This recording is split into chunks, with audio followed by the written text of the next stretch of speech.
اب ہم آیا صوفیہ کے اندر یعنی مرکزی دیوان کے اندر داخل ہو چکے ہیں. جیسا کہ آپ دیکھ سکتے ہیں کہ مرکزی دیوان کی جگہ ہے جہاں پر کچھ لوگ موجود ہیں. یہ لوگوں سے کچا کچ بھرا ہوا ہے. آپ کے سامنے اللہ، محمد، عمر، علی، حسین کی تحریریں موجود ہیں جنہیں صدیوں سے یہاں پر لٹکایا گیا ہے.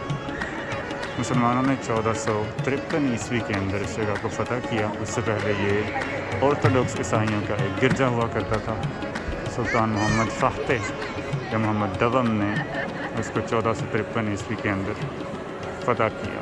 تب قسطنطنیہ کا یہ شہر استنبول کہلایا اور یہ اس کے فخر یا تکبر کی علامت یہ گرجا مسلمانوں کے ہاتھ لگا اور تب اسے ایک مسجد کے اندر تبدیل کر دیا گیا.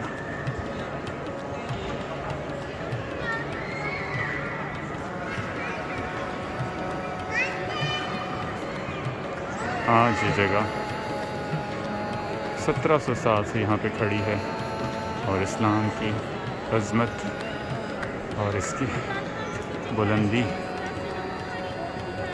کا اعلان کر رہی ہے. یہاں پر لوگ نماز پڑھنے کے لیے آتے ہیں اور مغربی دنیا سے لوگ اس کو عیسائی تاریخ کی یاد رفتہ کے طور پر دیکھنے کے لیے یہاں پر آتے ہیں اور اس جگہ کا دورہ کرتے ہیں، اس کو دیکھتے ہیں. اس صحت کا ایک مرکزی مقام ہے اور استنبول کے مرکز میں واقع ہے. آیا صوفیہ